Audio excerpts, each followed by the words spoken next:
गुरु ब्रह्मा गुरु विष्णु गुरुदेवो महेश्वरा गुरु साक्षात् परब्रह्म तस्मै श्री गुरुवे नमः। ओम नमो भगवते वासुदेवाय।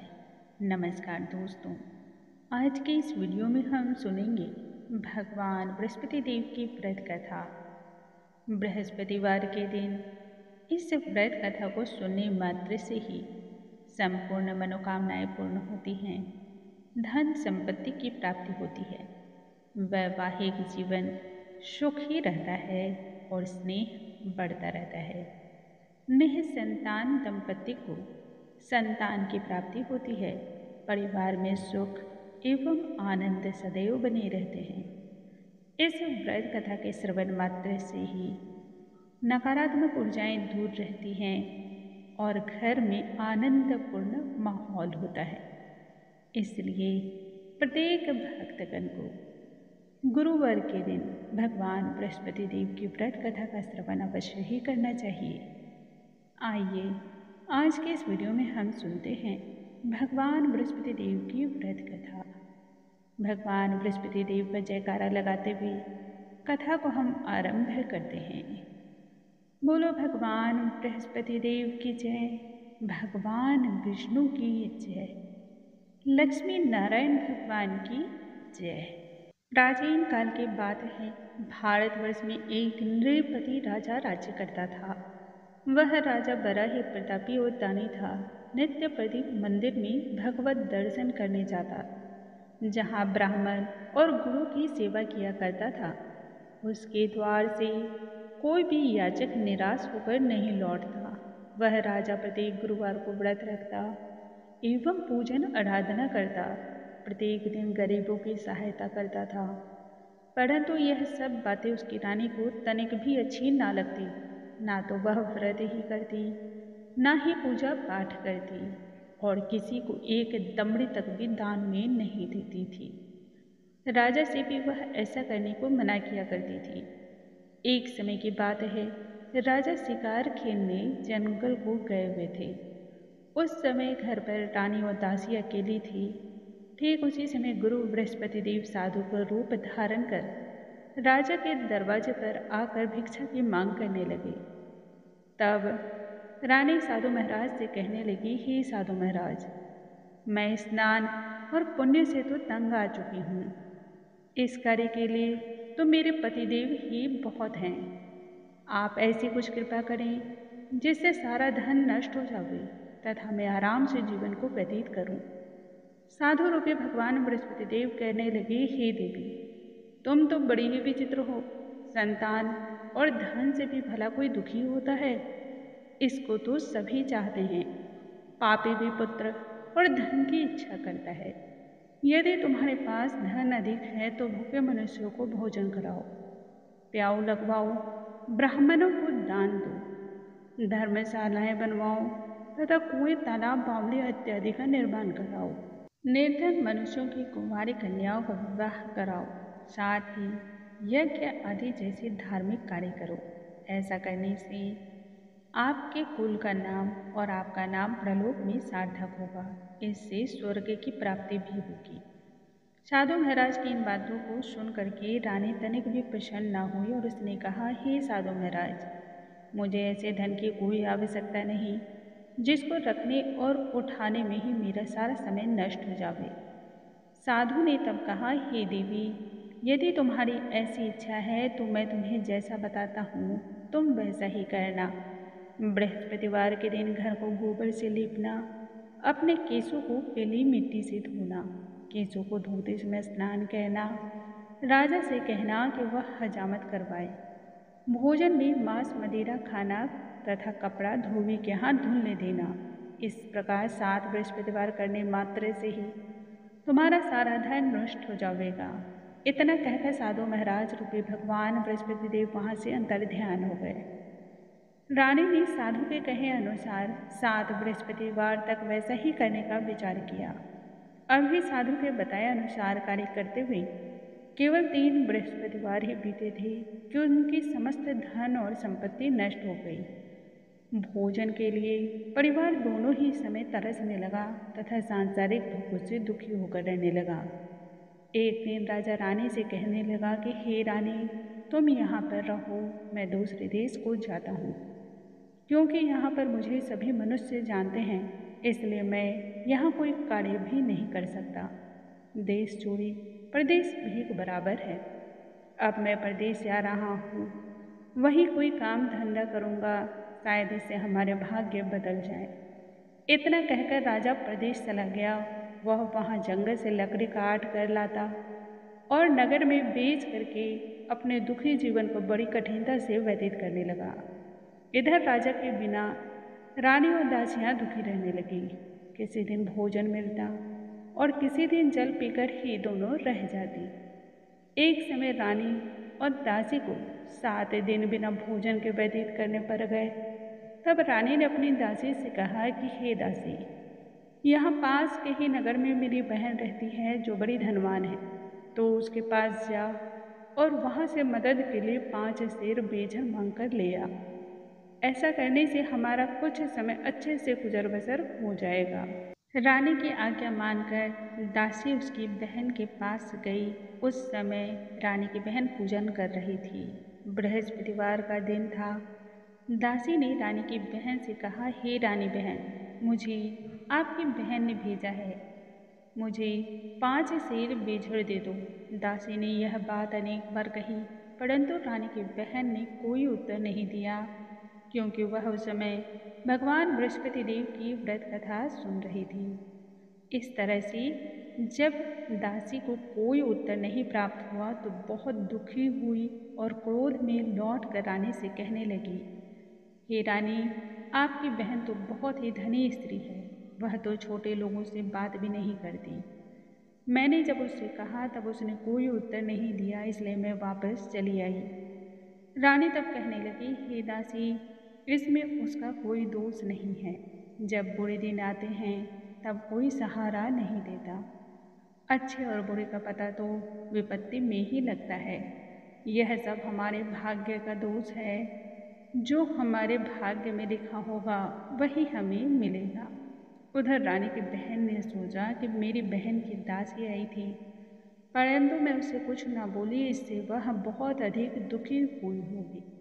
इसलिए कथा सुनने के बाद और भगवान विष्णु का पूजन समाप्त कर वह अपनी बहन के घर आई और कहने लगी, हे बहन, तुम्हारी दासी जब हमारे घर गई थी उस समय मैं भगवान बृहस्पति देव का व्रत की कथा का श्रवण कर रही थी। जब तक कथा होती है तब तक हम लोग ना तो उठते हैं और ना ही बोलते हैं, इसलिए मैं कुछ न बोली। कहो दासी क्यों गई थी? रानी बोली, बहन, तुमसे तो कोई बात छिपी नहीं है, इसी कारण मैंने दासी को तुम्हारे पास 5 सेर बेझर लेने के लिए भेजा था। मेरे घर में अनाज का एक दाना भी नहीं है। रानी की बहन तब कहने लगी कि बहन देखो, भगवान बृहस्पति देव सबकी मनोकामनाओं को पूर्ण करते हैं, शायद तुम्हारे घर में अनाज रखा हो। यह सुनकर दासी घर के अंदर गई तो उसे वहाँ सच में एक घड़ा बेझर भरा हुआ मिल गया। उसे यह देखकर बड़ी हैरानी हुई, क्योंकि उसने एक एक सारे बर्तनों को देख लिया था। बाहर आकर रानी को कहने लगी, हे रानी, देखो, वैसे जब हमें अन्न नहीं मिलता तो हम रोज ही व्रत करते हैं।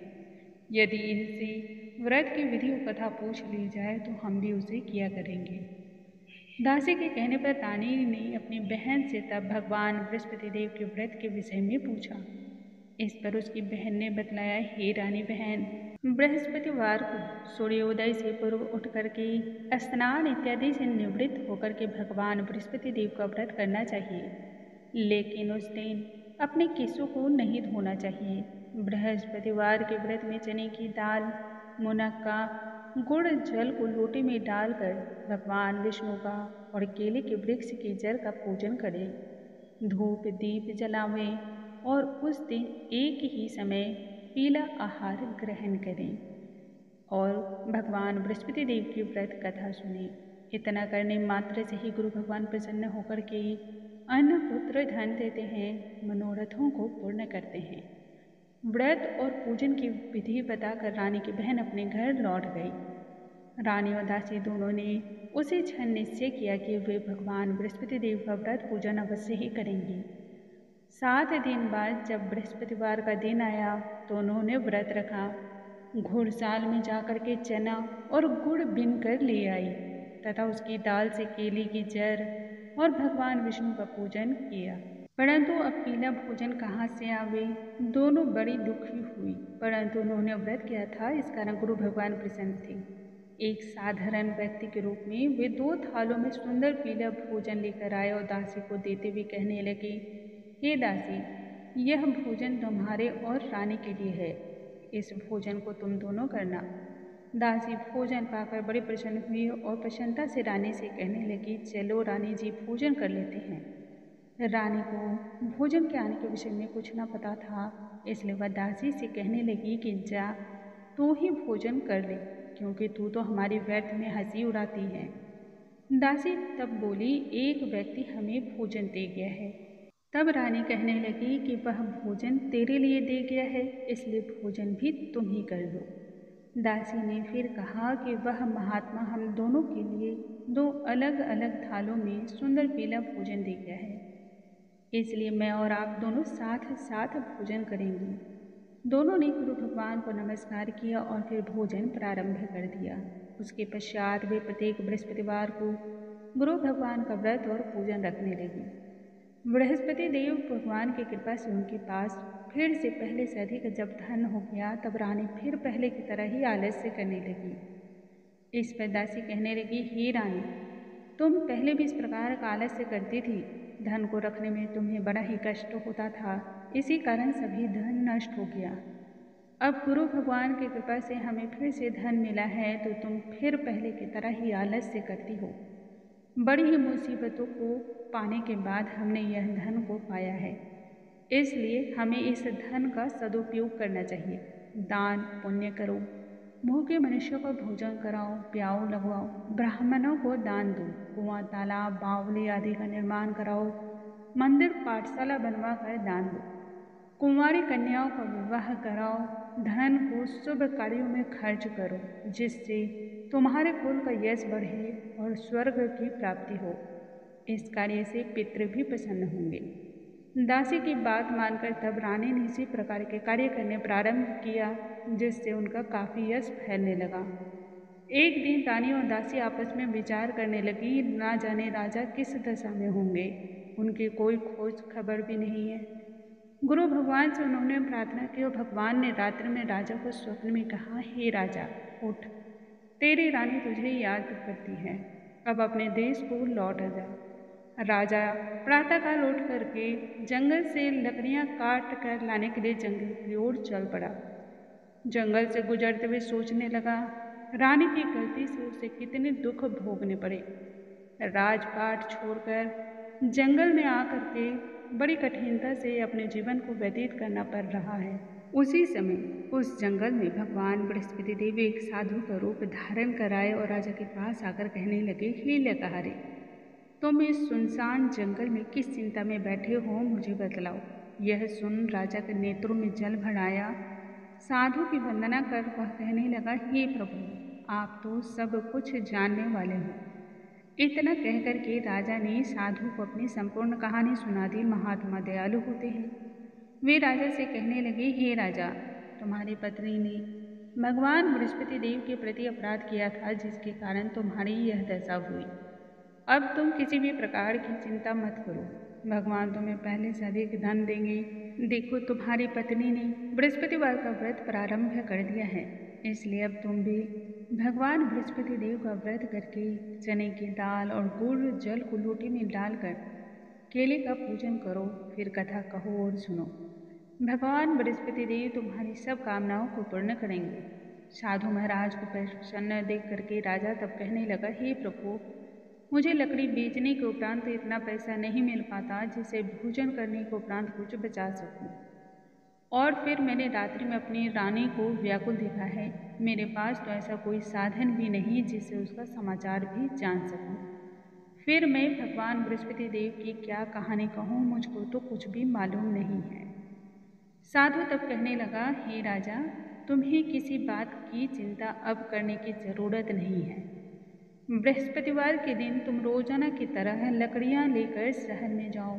उस दिन तुम्हें दुगने धन की प्राप्ति होगी, जिससे तुम भली भांति भोजन भी कर लोगे और भगवान बृहस्पति देव की पूजा का सामान भी आ जाएगा। और जहाँ तक बृहस्पति देव की कथा की बात है तो वह इस प्रकार से है। बोलो भगवान बृहस्पति देव की जय, भगवान विष्णु की जय, स्वामी नारायण की जय। प्राचीन काल की बात है, एक बहुत ही निर्धन ब्राह्मण था। उसकी कोई संतान न थी। वह नित्य पूजा पाठ करता, परंतु उसकी स्त्री बहुत ही मलिनता के साथ अपना जीवन यापन करती। ना तो वह स्नान ही करती, ना ही किसी देवी देवता की पूजा और आराधना करती। प्रातः काल उठते ही सर्वप्रथम भोजन करती, बाद में किसी अन्य कार्य को करती, जिससे ब्राह्मण देवता बड़े दुखी रहते थे। पत्नी को बहुत समझाया, किंतु उसका कोई परिणाम ना निकला। भगवान की कृपा से ब्राह्मण की स्त्री को कन्या रूपी रत्न उत्पन्न हुई। वह कन्या अपने पिता के घर में चंद्रमा की भांति बढ़ने लगी। वह बालिका प्रातः स्नान करके भगवान विष्णु का जप करती और बचपन से ही बृहस्पतिवार का व्रत भी रखने लगी। पूजा पाठ समाप्त करके जब वह पाठशाला जाती तो मुट्ठी में जौ भर के ले जाती और पाठशाला जाने के मार्ग में वही जौ को डालती हुई जाती। जब पाठशाला से लौटती तो जौ स्वर्ण के हो जाते, उन्हें बीन कर वह घर ले आती थी। एक दिन की बात है, वह बालिका सूप में उन सोने के जौओं को फटक कर साफ कर रही थी। तभी उसकी माँ ने कहा, हे बेटी, सोने के जौ को फटकने के लिए सोने का सूप भी होना चाहिए। दूसरे दिन गुरुवार था। इस कन्या ने व्रत रखा और भगवान बृहस्पति देव से प्रार्थना करते हुए कहा, हे प्रभु, यदि मैंने आपकी पूजा सच्चे मन से की हो तो मुझे सोने का सूप दे दो। भगवान बृहस्पति देव ने कन्या की प्रार्थना को स्वीकार कर ली। रोजाना की तरह वह कन्या जौ फैलाते हुए पाठशाला चली गई और जब पाठशाला से लौटकर जौ को बीन रही थी तो भगवान बृहस्पति देव की कृपा से उसे सोने का सूप मिला, जिसे वह घर ले आई और उसी से सोने के जौ को फटककर साफ करने लगी। परंतु उसकी माँ का तो वही ढंग रहा। एक दिन की बात है, वह कन्या सोने के सूप में उन सोने के जौ को फटककर साफ कर रही थी। उस समय उस नगर का राजकुमार वहां से होकर निकला। इस कन्या के रूप और सोने के सूप में जौ को साफ करते देखकर वह उस कन्या पर मोहित हो गया। राजमहल आकर वह भोजन तथा जल त्याग कर उदास होकर लेट गया। राजा को जब राजकुमार के द्वारा अन्न जल त्यागने का समाचार ज्ञात हुआ तो अपने मंत्री के साथ वह अपने पुत्र के पास आए और कहने लगे, हे बेटा, तुम्हें किस बात का कष्ट है? किसी ने अपमान किया है अथवा कोई अन्य कारण है, सो मुझे बतलाओ। मैं वही कार्य करूँगा जिसमें तुम्हें प्रसन्नता हो। राजकुमार ने पिता की बातें सुनते हुए कहा कि हे पिताजी, मुझे आपकी कृपा से किसी बात का दुख नहीं है, ना ही किसी ने मेरा अपमान किया है, परंतु मैं उस लड़के के साथ विवाह करना चाहता हूँ जो सोने के सूप में सोने के जौ को फटक कर साफ कर रही थी।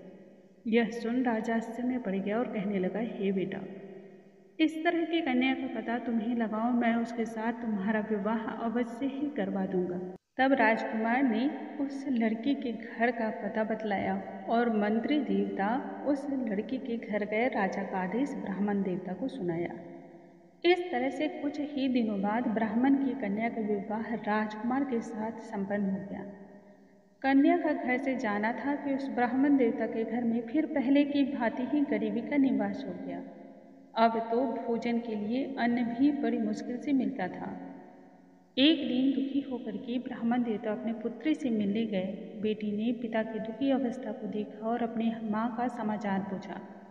ब्राह्मण ने जब सभी हाल कहा तब कन्या ने पिता को बहुत सारा धन दे करके विदा किया, जिससे ब्राह्मण का कुछ समय सुखपूर्वक व्यतीत हुआ। कुछ समय के उपरांत फिर वही हाल हो गया।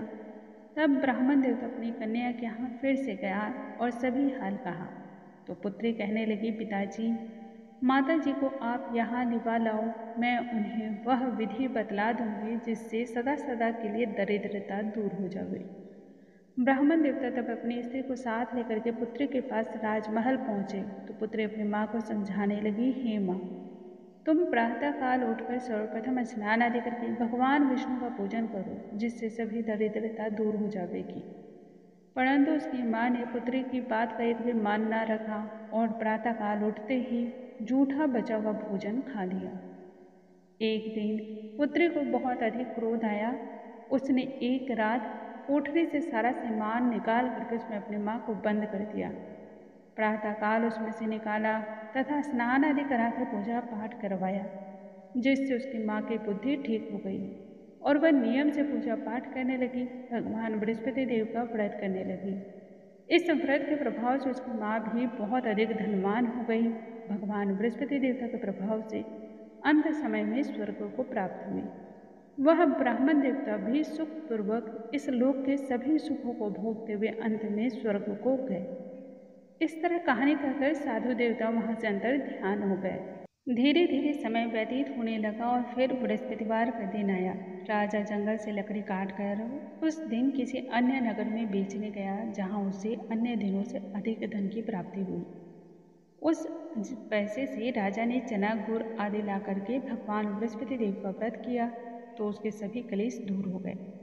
परंतु जब अगला गुरुवार आया तो उस दिन भगवान बृहस्पति देव का व्रत करना ही भूल गया, जिससे भगवान बृहस्पति देव नाराज हो गए।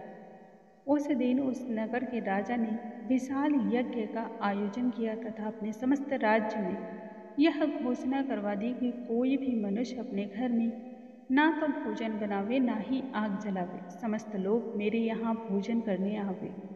इस आज्ञा को जो ना मानेगा उसको फांसी की सजा दी जाएगी।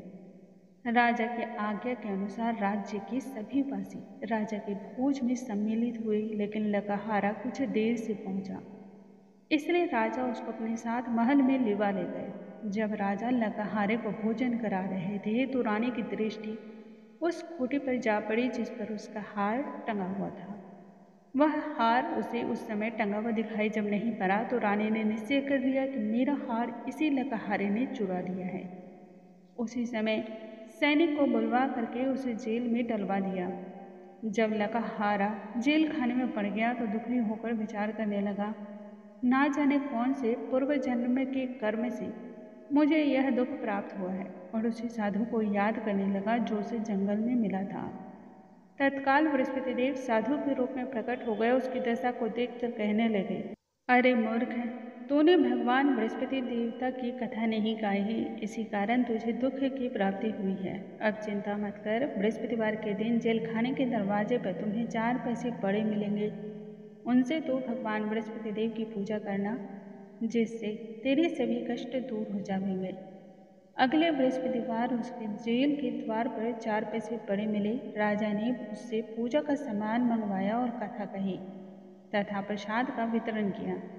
उसी रात्रि को भगवान बृहस्पति देव ने उस नगर के राजा को स्वप्न में कहा, हे राजा, तूने जिस आदमी को जेल खाने में बंद कर दिया है वह निर्दोष है और राजा है, उसे छोड़ देना। रानी का हार उसे खूंटी पर लटका हुआ है।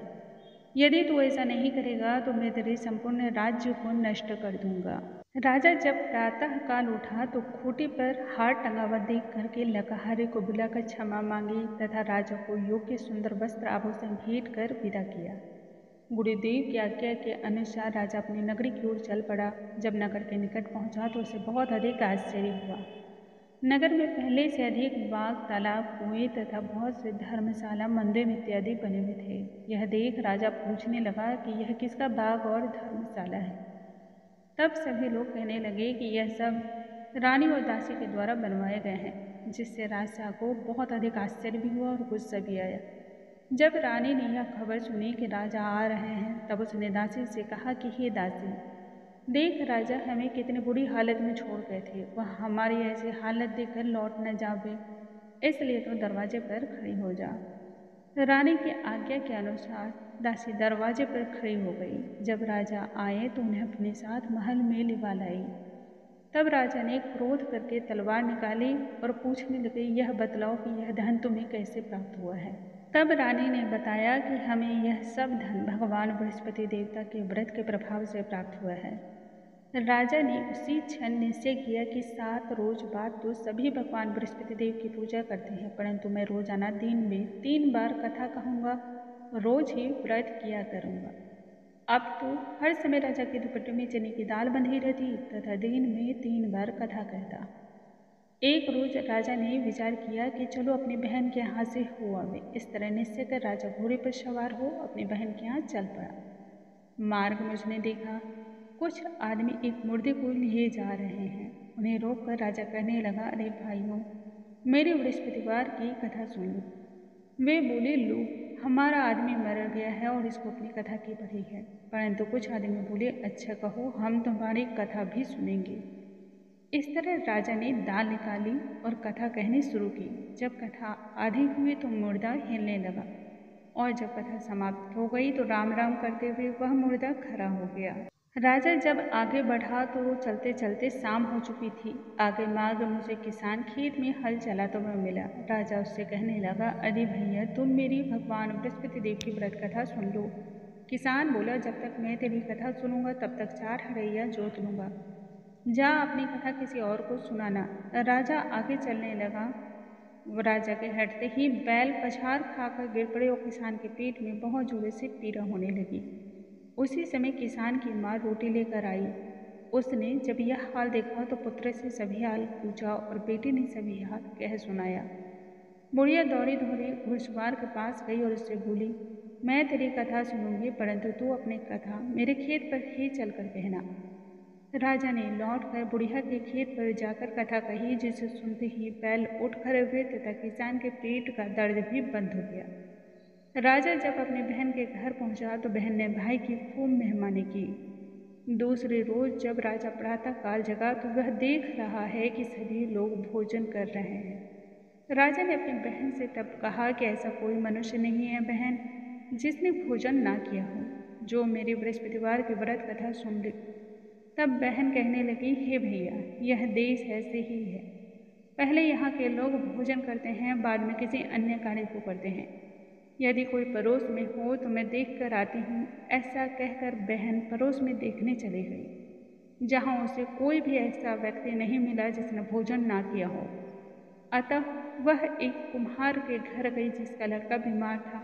उसे मालूम हुआ कि उनके यहाँ 3 दिन से किसी ने भोजन नहीं किया है। रानी ने अपने भाई की कथा सुनने के लिए कुम्हार से कहा। वह तैयार हो गया।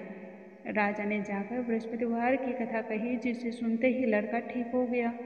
अब तो राजा की खूब प्रशंसा होने लगी। एक दिन राजा ने अपनी बहन से कहा कि हे बहन, मैं अपने घर को जाऊंगा, तुम भी तैयार हो जाओ। राजा की बहन ने अपनी सास से अपने भाई के साथ जाने की आज्ञा मांगी। सास तब कहने लगी, चली जा, परंतु अपने लड़कों को साथ मत ले जाना, क्योंकि तेरे भाई की कोई संतान नहीं होती है। बहन ने अपने भाई से कहा, हे भैया, मैं तो चलूंगी, परंतु कोई बालक नहीं जावेगा। राजा ने कहा, जब कोई बालक नहीं जावेगा तब तुम ही जाकर के क्या करोगी। इस तरह से दुखी मन से राजा अपनी नगरी को लौट आया। राजा ने अपनी रानी से कहा कि हम निसंतान हैं, इसलिए कोई हमारे घर आना पसंद नहीं करता। इतना कहकर वह बिना भोजन आदि किए ही सैया पर लेट गया। रानी कहने लगी, हे प्रभु, भगवान बृहस्पति देव ने हमें सब कुछ दिया है, वे हमें संतान भी अवश्य देंगे। उसी रात बृहस्पति देव ने राजा को स्वप्न दिया और कहा, हे राजा, उठ, अपने सभी सोच को त्याग दे, तेरी रानी गर्भवती है। राजा को यह बात जानकर बहुत अधिक खुशी हुई। 9वें महीने में रानी के गर्भ से एक सुंदर पुत्र पैदा हुआ। तब राजा रानी से कहने लगा, जब मेरी बहन आवे तो तुम उससे कुछ मत कहना। रानी ने अच्छा कह दिया। जब राजा की बहन ने शुभ समाचार सुना तो बहुत खुश हुई और बधाई लेकर के भाई के यहाँ आई। तभी रानी ने कहा, घोड़ा चढ़कर नहीं आई, गधा चढ़ी आई। राजा की बहन तब कहने लगी, भाभी, मैं इस प्रकार ना कहती तो तुम्हें संतान कैसे मिलती। भगवान बृहस्पति देव ऐसे ही हैं, जिसके मन में जो कामनाएं रहती हैं सभी को वो पूर्ण करते हैं। जो सद्भावना पूर्वक भगवान बृहस्पति देव का व्रत करता है, कथा को पढ़ता और सुनता है, दूसरों को सुनाता है, भगवान बृहस्पति देव उनकी सभी मनोकामनाओं को उसी प्रकार पूर्ण करते हैं जिस प्रकार से रानी और राजा ने भगवान बृहस्पति देव की कथा का गुणगान किया तो भगवान बृहस्पति देव ने उनकी संपूर्ण इच्छाओं को पूर्ण की थी। इसलिए मनुष्य को हृदय सुनकर मनन करते हुए जय जयकार बोलना चाहिए। बोलो भगवान बृहस्पति देव की जय, भगवान विष्णु की जय, स्वामी नारायण की जय। दोस्तों, आज की इस वीडियो में हमने सुना भगवान बृहस्पति देव की व्रत कथा। कल के वीडियो में हम नई जानकारी के साथ फिर से मिलेंगे। तब तक आप सभी स्वस्थ रहें, सुरक्षित रहें और मुस्कुराते रहें। भगवान बृहस्पति देव की कृपा पर सदैव बनी रहें। जय बृहस्पति देव। नमस्कार दोस्तों।